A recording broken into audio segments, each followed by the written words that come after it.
வச்சுருப்பாங்க. சினிமா நடிகரோ பார்த்தீங்கன்னா சிலர் வந்து ஊர் பேரை ஆட் பண்ணியிருப்பாங்க, இல்லை அப்பா பேர் அம்மா பேர் ஆட் பண்ணியிருப்பாங்க.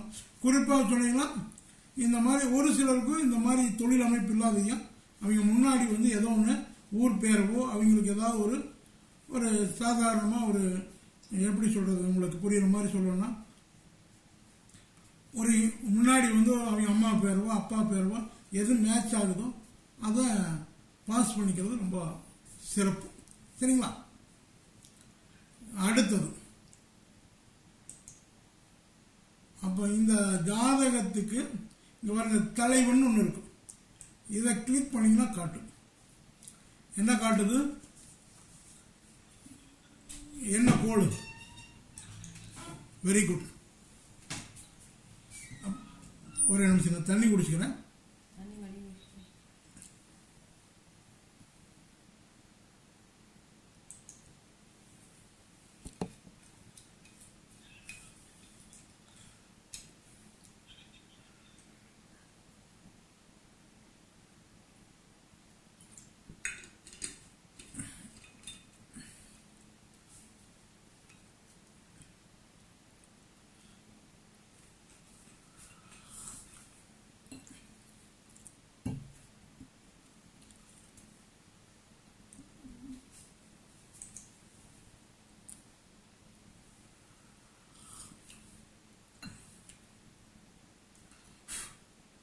என்னடி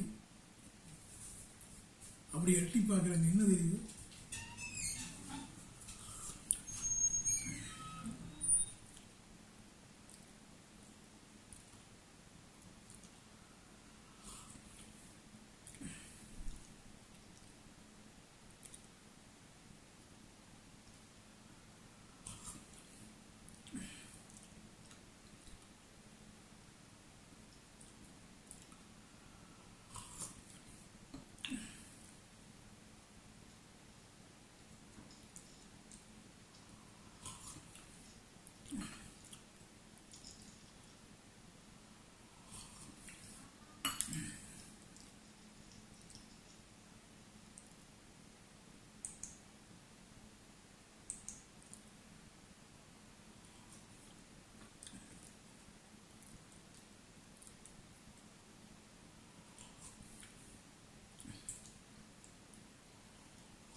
கேட்குதுங்களா? ஓகே. இப்போ இந்த பார்த்தீங்கன்னா இந்த தலைவன் அப்படின்னு ஒரு கிளாக் பண்ணிக்கிறேன். அது என்ன கோல் தெரியுதா உங்களுக்கு கிளியரா? Very good, very good. அப்போ இவர் தலைவன் ஆகணும்னா யாரை வணங்கணும்? கரெக்ட் கரெக்ட், அம்மாவை வணங்க வேண்டும். தொடர்ந்து திருப்பதி பெருமாளை வணங்கணும். சந்திர மௌலீஸ்வரர் சந்திரனுடைய கோயில் எங்க இருந்தாலும் வணங்கணும். அப்ப தலைவன் அப்படின்னா நீ தலைவன் ஆகணும்னா இந்த சந்திரனை வழிபாடு பண்ணணும். அப்படின்னு என்ன அர்த்தம்? அந்நாடு நாம போய் கண்டிஷனா 3ஆம் பிறை வழிபாடு செய்ய வேண்டும். தொடர்ந்து 3ஆம் பிறை வழிபாடு செய்ய வேண்டும். இந்த டேட் ஆஃப் பர்த்ல பிறந்து இந்த டைம்ல பிறந்தவர் கண்டிஷனா வந்து சந்திரனுடைய வழிபாடை செய்யணும். அப்ப சந்திர வழிபாடு என்ன அப்படின்னு வந்து பாத்தீங்கன்னா குறிப்பா சந்திரன் இரவு நேரங்களில் சந்திரன் தரிசனம் பண்ணணும். கண்டிஷனா நைட் ஏதோ ஒரு டைம் எந்திரிச்சு வந்தனால சந்திரனை தரிசனம் பண்ணணும். அல்லது தயிர் தேய்ச்சி குளிக்கலாம். தயிர் வந்து தேய்ச்சி குளிக்கும் போது சந்திரனுடைய அனுகிரகம் கிடைக்கும். இப்போ இந்த சந்திரனுடைய தயிர் தேய்ச்சி குளிக்கலாம். அதே மாதிரி வந்து தாயார்கிட்ட ஆசீர்வாதம் வாங்கலாம், மாமியார்கிட்ட ஆசீர்வாதம் வாங்கலாம். யாருடைய மனசு நோகாம இருக்கணும். திடீர்னு வார்த்தைகள்னால கொள்ளக்கூடாது. சந்திரனா உணவு தானங்கள்லாம் செய்யலாம். இதெல்லாம் செய்யும்போது இவருக்கு தலைவன் அப்படிங்கிற ஒரு பதவி வரும். தலைவன் அப்படின்னு என்ன அர்த்தம் அப்படின்னா ஒரு காம்பவுண்ட்ல வச்சா கூட நீ தான் பணக்காரனா இருப்ப. ஒரு காம்பவுண்ட்ல வச்சா பணக்காரனா இருப்ப. நீயே நல்லா வணங்கினா அந்த தெருவுக்கே நீ பணக்காரனா இருக்கலாம். இன்னும் நல்லா வணங்கினா அந்த ஊருக்கே நீ பணக்காரனா இருக்கலாம்.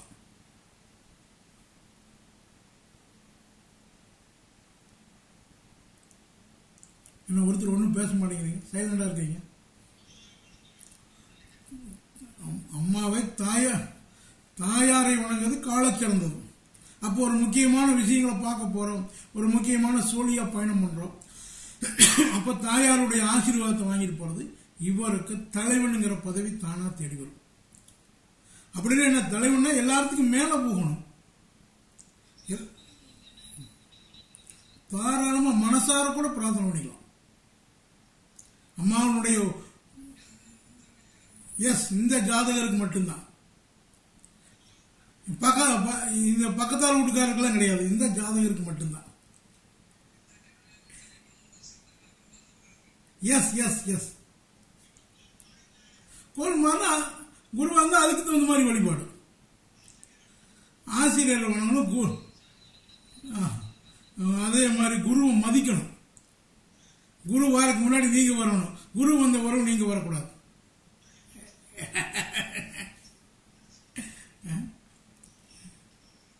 மன்னிப்பெல்லாம் இல்லைங்க, ஒரு பொதுவாக ஒரு நகைச்சுவைக்காக சொன்னேன்.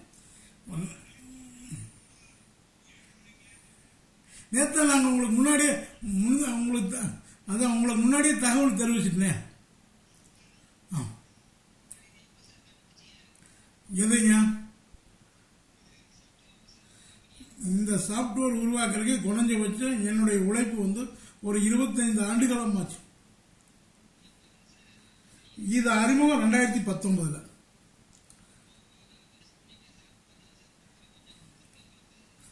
அது எப்பவும் 6 வருஷத்துக்கு இதை எத்தனையோ பேர் பயன்படுத்திட்டு இருக்கிறாங்க இது வரைக்கும். இந்த வகுப்புல தான் இது வந்து இந்த வருஷம் புதுசா நாங்கள் வந்து நியூ அஸ்டோன்னு சொல்லி ஓபன் பண்ணிக்கிறனால தான் உங்களுக்கு இதெல்லாம் 2000 ரூபாய்க்கு கொடுத்துட்டு இந்த சாப்ட்வேர். இதுக்கு முன்னாடி வாங்கினீங்க எல்லாருமே 2000 ரூபாய் கொடுத்து தான் வாங்கியிருக்காங்க. இது உங்களுக்கு மட்டும்தான் இந்த நியூ ஆண்டை முன்னிட்டு என்னுடைய 6வது ஆண்டு சாப்ட்வேர் லான்ச் பண்ணது முன்னிட்டு வந்து உங்களுக்கு எல்லாம் எனக்கு லாபம் இல்லாமல் அசலான போதுங்கிற ஒரு காரணத்தினால கொடுக்குறேன். ஓகே, இது ஆன்லைன் சாப்ட்வேர். இதை நீங்க ஆமா, இப்போ ஒரு சுருக்கமாக ஐயா கேட்ட கேள்விக்கு பதில் சொல்லலாம். இப்போ செவ்வாய் வந்துடுது, இந்த கோளில் வந்து ஒரு செவ்வாய் வருதுன்னு வச்சுக்கங்களா. அப்போ செவ்வாய் வந்தால் முருகர் வழிபாடு பண்ணணும். அதே மாதிரி அல்லது முருகர் வழிபாடு அல்லது வந்து வீரபத்திர வழிபாடு பண்ணணும். முருகருடைய அதிதேவதைகளை வழிபாடு பண்ணணும். அதாவது செவ்வாயினுடைய அதிதேவதை, செவ்வாயினுடைய அதிதேவதையை வழிபாடு பண்றது காலை சிறந்தது.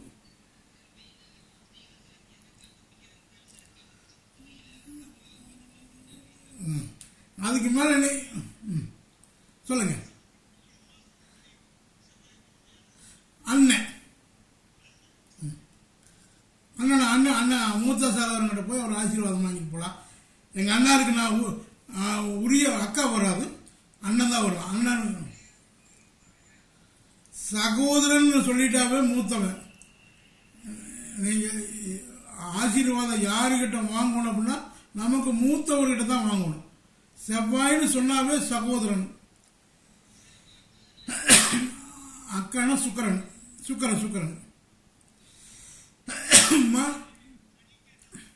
சனிக்கு வயதுக்கு மூத்தவர் அனைவருமே, வயதானவர்கள் நடக்க முடியாது இருக்கிறீங்களாம். ராகுக்கு வந்து முப்பாட்டனர், ஆமா, தாத்தா பாட்டி இந்த வகையார் முப்பாட்டனர். அப்பா வழி அம்மா வழி ரெண்டு வழியுமே கும்பிடலாம். அதுல என்னன்னா ராகுக்கு வரும்போது என்னன்னா ராகுக்கு மட்டும் ஒரு ஃபெசிலிட்டிஸ். ராகு ஆண் வீட்டில் இருந்தா ஆண் வகையாரு அப்பா, பெண் வீட்டில் இருக்கும்போது அபிச்சி அமத்தான். ராகுக்கு மட்டும் அந்த சூட்சுமத்தை எடுத்துக்கணும். இனம் பேதம் கண்டுபிடிச்சு ஜோசியம் சொல்லணும். சும்மா ஒருத்தருக்கு ராகு சொன்னாலும் அபிச்சி கும்பிடணும், எல்லாத்துக்கும் அபிச்சி கும்பிடக்கூடாது. ஆண் வீட்டில் இருக்கும்போது ஆண் வகையார் சொந்தங்களும், பெண் வீட்டில் இருக்கும்போது பெண் வகையார் சொந்தத்தை எடுக்கணும். சரிங்களா? ஓகே, புரிஞ்சுது.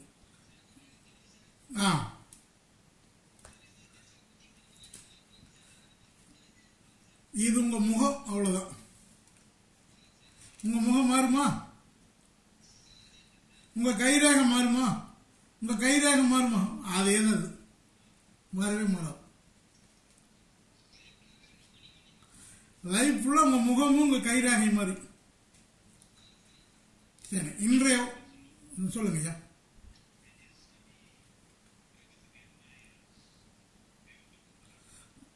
சனீஸ்வருக்கு ஐயனார், ஐயனாரு கருப்பிச்சாமி சாஸ்தா. அசைவம் சாப்பிடலாம் இருந்ததுன்னா ஐயனாரு கருப்பிச்சாமி. சுத்த சைவம்னா சாஸ்தானா ஐயப்பசாமி. அசைவம் சாப்பிடக்கூடிய ஐயனாரு கருப்பராயனை கும்பிடலாம். அசைவம் சாப்பிடாம சாஸ்தாவை கும்பிடலாம். அதாவது இனம் பேதம் கண்டுபிடிச்சு நீங்க பலன் சொல்லணும், அப்பதான் அது சரியா பொருந்தி வரும்.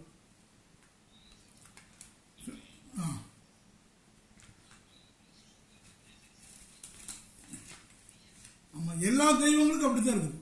நீங்க சுத்த சைவமா இருக்கிறீங்க, அதுக்கு தகுந்த மாதிரி வழிபாடு பண்ணலாம். அது எப்பவுமே நீங்க ஜாதகத்தை பார்த்துட்டு அவங்க சுத்த சைவமானு கேட்டீங்கன்னா அதுக்கு தகுந்த மாதிரி வழிபாடு சொல்லணும். அசைவம் சாப்பிட்றதுக்கு அவங்களுக்கு தகுந்த மாதிரி வழிபாடு பண்ணணும். நீங்க அதே மாதிரி ஆண் வீடு பெண் வீடு பார்த்து சொல்லணும். அதே மாதிரி நட்சத்திர பாதங்களை பார்க்கணும். அதெல்லாம் ஜோதிஷுக்குள்ள போயிடும். இப்போ நம்ம இந்த சாஃப்ட்வேர்ல இருக்கிற விஷயத்தான் பேசுறோம். ஜோதிடத்துக்குள்ள போனீங்கன்னா அது ஒரு தசை நடத்தணும். அது 1ஆம் பாதத்துல இருக்குதா, 2ஆம் பாதத்துல இருந்து நடத்தா, 3ஆம் பாதத்துல இருந்து நடத்தா, 4ஆம் பாதத்துல இருந்து நடத்தாங்கிறத சில சூட்சமும் இருக்குது. இப்போ 1ஆம் பாதத்துல இருந்து நடத்தினா கண்டிஷனா பொருளாதார உயர்வு கிடைக்கும். 2ஆம் பாதத்துல இருந்து நடத்தினாலும் பொருளாதார உயர்வு கிடைக்கும். 3 நாள் ஏற்றத்தாழ்வு அப்படியே இருக்கு, சமநிலையில போகும். இதெல்லாம் ரொம்ப சூட்சமா. இது மாதிரி சுய புத்தி இங்கெல்லாம் சுய புத்தி, தன் திசை தன் புத்தி, எல்லா புத்தியும் வேலை செய்யும். வேலை செய்யாமலாம் போகாது. அதுதான் நாம அதை நம்ம நாளைக்கு இன்னும் வரக்கூடிய வகுப்புல நம்ம அதை பத்தி முழுமையா தெரிஞ்சுக்கலாம். சரிங்களா?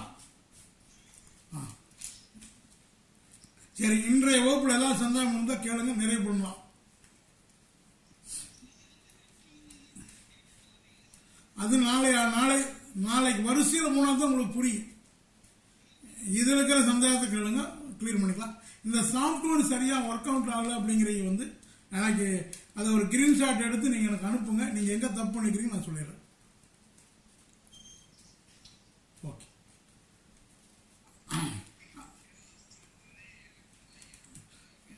அது ஒன்றும் வராமல் இல்லை. உங்களுக்கு போய் நான் அந்த குரூப்ல லிங்க் போடுறேன், நீங்க எடுத்துக்கலாம். வேற என்ன டவுட்? ஒன்றும்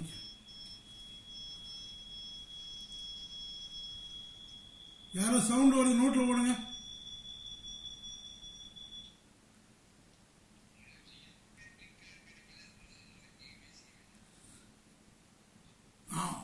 சொல்லுங்க. அது தொழில பாத்தீங்கன்னா தொழில 0 வந்துருச்சு அப்படின்னு பாத்தீங்கன்னா அவங்க நேம்ல பண்ணாம இருந்தா போதும். ஆமா, புனை பெயர்ல பண்ணிக்கிறது நடக்கும். ஆமா, குடும்பம் பக்கத்தால் வீட்டுக்காரன் பேர்ல பண்ணீங்கன்னா அப்புறம் அவனை எடுத்துட்டு போயிடுவானே.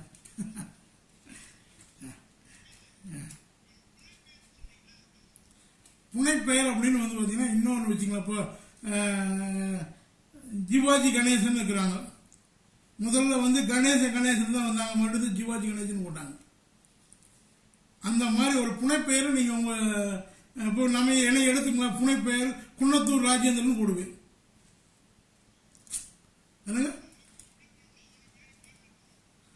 கொஞ்சம் ஆர்டர் பண்ணிக்கணும்.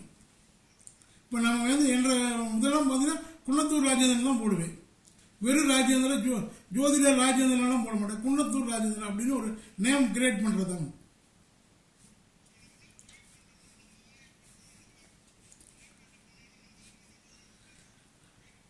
அது கண்டிஷனா நீங்க அது தண்ணி குடிச்சா தாகம் தீரும்னா பதில் சொல்ல முடியாது, குடிச்சா தான் தெரியும்.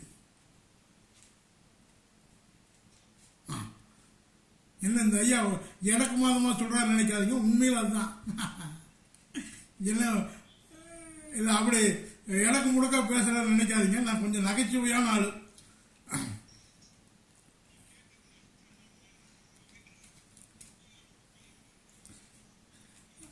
நீங்க 6 பேரை தொழில் பண்ணாலும் நீங்க ஒரு நினைக்க வச்சீங்க. இதுல இன்னொரு லாஜிக் ஐயா கேட்ட போறோம் நான் சொல்லிடுறேன்.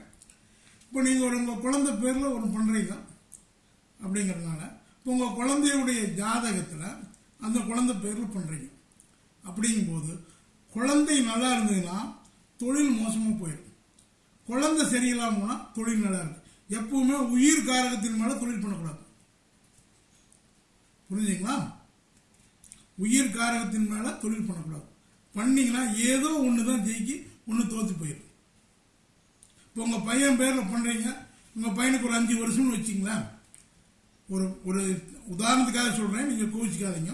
உங்கள் பையன் வந்து தொழில் உங்களுக்கு சூப்பராக போனால் உங்கள் பையன் படிக்காமல் போயிடுவான். தொழில் கெட்டு போச்சுன்னா உங்கள் பையன் நல்லா படிப்பான். எப்பவுமே உயிர் காரகத்தில் வைக்கக்கூடாது.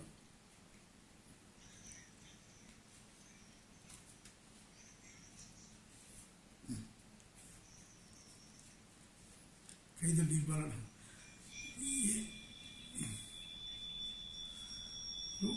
ஐயா ஒரு ஏதோ கீச்சுன்னு சவுண்டு கேட்குது. சரி, இதை பற்றி நம்ம நாளைக்கு ஜோசியம் பார்க்கணும். என்னுடைய ஃபோன் நம்பருக்கு நீங்கள் தொடர்பு கொண்டு பேசலாம். அதை பற்றி விளக்கம் சொல்லப்படும். சரிங்களா?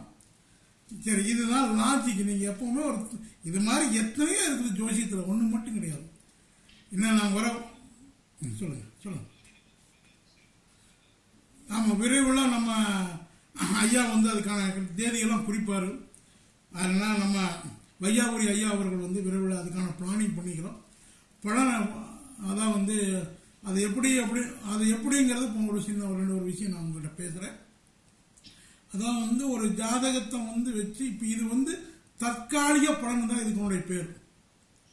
இப்போ நாம் சொல்லக்கூடிய இந்த சாஃப்ட்வேரில் வந்து பார்த்து 1 இயற்கான பலன் சொல்கிறோம். இந்த வருஷம் வந்து அடுத்த வருஷம் அதோட நிறுத்திடுவோம். அதுக்கு மேலே நம்ம சொல்ல மாட்டோம். ஏன்னா கிரகங்கள் சுழற்சி அடைஞ்சிட்டே இருக்கும். புரிஞ்சுங்களா? இப்போ இன்னைக்கு இருக்கிற இடத்துல இப்போ 4வது மாதம் ராகியது பயிற்சி வந்துடும். அப்போ நம்ம மாற்றி சொல்லணும். அப்போ 1 இயருக்கு மட்டும்தான் நம்ம பலன் சொல்கிறோம். எப்பவுமே இருங்க, நீங்கள் நான் கேள்வி எதுங்க அந்த ரெட் கலர் வந்து லைஃப் டைம்லாம் வராது. ஒரு வருஷத்துக்கு வந்து பார்த்தீங்கன்னா 3 பங்காக பிரியும். ஒரு சிலருக்கு வந்து பார்த்தீங்கன்னா ஒரு வருஷம் ஃபுல்லாகவே அருமையான டைமாக இருக்கும். ஒருத்தருக்கு 4 மாதம் மட்டும் மோசமாக இருக்குது, 8 மாதம் நல்லா இருக்கும். ஒரு சில வருடங்களுக்கு பார்த்தீங்கன்னா 8 மாதம் நல்லா இருக்கு, 4 மாதம் நல்லா இருக்கும். இப்படி அது பிரிஞ்சு வேலை செய்யும். புரிஞ்சுங்களா? அதை என்ன வகுப்பில் போக நீங்கள் தெரிஞ்சுக்கலாம். இப்போ நீங்கள் இன்னைக்கு 2வது தான் வந்துக்கிறீங்க. இன்னும் 5வது படிப்பு புஸ்தகத்தை கொடுத்தீங்கன்னா நீங்கள் படிக்க முடியாது. செல்வம் உங்களை தான் சொல்லிட்டு இருக்கிறேன். செல்வம்ல இன்னொரு செல்வம் இருக்கார், கலை செல்வத்தை சொல்றேன். அதாவது தம்பி திடீர்னு 10வது புஸ்தகத்தை எடுத்து பரிச்சு எழுதுன்னு சொன்னா எல்கேஜிக்கு வந்து திடீர்னு எப்படி எழுதுவீங்க? அது மாதிரி நீங்க வந்து ஒரே ஒரு இடத்த மட்டும் ஞாபகம் வச்சுக்கிறீங்க. உடம்புல நிறைய இடம் இருக்குது. கண்ணு வேணும், மூக்கு வேணும், நீங்க தலைமை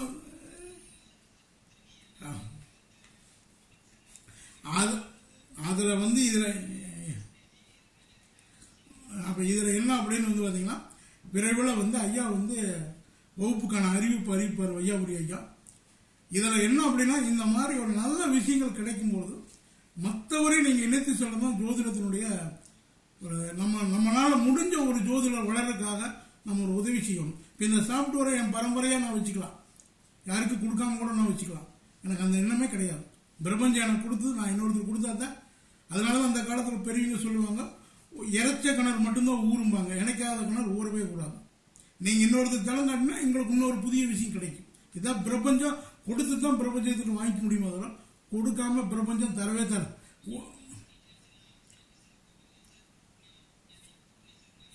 ரொம்ப சந்தோஷம். அதாவது என்னன்னா ஒரு நல்ல ஒரு இந்த ஜோதிட சமுதாயத்துக்கு நான் ஒரு குருவாக இருந்து உங்ககிட்ட ஒரே ஒரு அட்வைஸ் சொல்றேன். நல்ல விஷயங்களை நிறைய பேர்த்துக்கிட்ட கொண்டு விடுங்க. மோசமா இருந்ததுன்னா அதாவது நல்லா இருந்தால் 4 பேர்த்துக்கிட்ட சொல்லுங்க. இது பிடிக்கலன்னா 40 பேர்த்துக்கிட்ட சொல்லுங்க. ஏன்னா இது தகுதி இல்லாத இடத்துல எந்த பொருளும் வளரக்கூடாது. அது என்னுடைய ஆசை. நான் எனக்கு பிடிச்சுன்னா 40 பேர்த்துக்கிட்ட சொல்லிடுவேன். 4 பேர்த்துக்கிட்ட சொன்னா போதும். பிடிச்சுன்னா பிடிக்கலன்னா 40 பேர்த்துக்கு சொல்லணும். இதுதான் என்னுடைய ரூல். நீங்க அதை ஃபாலோ பண்ணுங்க. எந்த ஒரு கலையை கத்துட்டு போனீங்களும் அவன் அடுத்தவனை ஏமாற விடக்கூடாது. 2வது விரைவில் நம்ம வந்து பலன்னா உங்களுக்கு A to Z பலன் பார்ப்பது எப்படி? இப்போ இது வந்து நிகழ்கால பலன், அதாவது ஓராண்டு பலன் மட்டும்தான் நம்ம இந்த வகுப்புல நம்ம சொல்லுது. அது பண்ணிக்கலாம் எல்லாத்தையும் கலந்து பேசலாம்.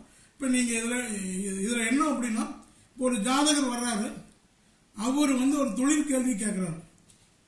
நான் என்ன தொழில் செஞ்சால் சக்ஸஸ் ஆவேன் அப்படின்னு கேட்குறாரு. உடனே 10ஆம் பாவத்தை பார்த்து சொல்றது தப்பு. 10ஆம் பாவத்தை பார்த்தோன்னா உனக்கு இந்த தொழில் அப்படின்னு சொல்லக்கூடாது. இப்போ இந்த ஜாதகருக்கு வந்து பார்த்தீங்கன்னா என்ன தொழில் செய்யலாம் சொல்லுங்க பார்க்கலாம். 10ல் 3 கிரகம் இருக்குது. 10ல் சந்திரன் இருக்குது, சுக்கிரன் இருக்குது, செவ்வாய் இருக்குது. செவ்வாய் திக்பலம் பெற்று இருக்குது. சரிங்களா? அப்படி பார்த்து இந்த ஜாதகர் என்ன தொழில் செய்யணும் சொல்லுங்க பார்க்கலாம். என்ன செஞ்சுட்டு இருப்பார்? அந்த கட்டம் தான் போட்டுருக்கோம், போடுங்க, அதை போட்டு முடிச்சுக்கலாம். லக்னம் வந்து இது இந்த கிளாஸ்க்கான சப்ஜெக்டே இல்லை, இருந்தாலும் நான் உங்களுக்கு சொல்கிறேன். இப்போ இந்த மாதிரி ஒரு ஜாதகத்தை பார்த்தோன்னே இவருக்கு இந்த தொழில் தான் செட் ஆகும். என்கிட்ட ஜாதகம் பார்க்க வரைக்கும் நான் சொல்லுவேன், ஒரு பையன் படிச்சுட்டு இருக்கிறானா இந்த படிப்பு தான் படிக்கிறானா, எஸ்னா ரைட், அவன் ஜெயிச்சிருவா, போங்க வேலை முடிஞ்சது, அவன் ஜெயிச்சிருவா அப்படின்னு சொல்லிடுவேன். இவர் இந்த தொழில் தான் செய்கிறாரா அப்படின்னா 100% ஜெயிச்சிருவார் போங்கன்றுவேன். அது தசாபுத்திக்கு சம்மந்தமே இல்லை, தொழிலுக்கும் தசாபுத்திக்கு சம்மந்தமே இல்லை. ஏன்னா எப்பவும் ஜோறு திங்க தான் ஆகணும். நல்ல நேரத்தில் தான் ஜோறு திங்கணுங்கிறது இல்லை, கெட்ட நேரத்துலையும் சாப்பிட்டு தான் ஆகணும். அப்போ வருமானம் இல்லாமல் சாப்பிட முடியாது. தொழிலுக்கு மட்டும் தசாபுத்திக்கு சம்மந்தமே இல்லை. இதை ஞாபகம் வச்சுங்க. அது எப்படி எடுக்கணுங்கிறது அது வெகு விரைவாக பேச வேண்டியது இருக்குது. அது கண்டிஷன் ஐயா நம்ம வையாபுரி ஐயா மனசு வச்சா தான் அந்த வகுப்புக்கான வாய்ப்பு. ஐயா எதுவுமே பேசாமல் உட்காந்துருக்கிறாரு. எல்லாத்த சொல்றதுன்னு ஐயா என்னமோ கீச்சுன்னு என்ன. சரி சரி, ஏன்னா அது வந்து நீங்க தான்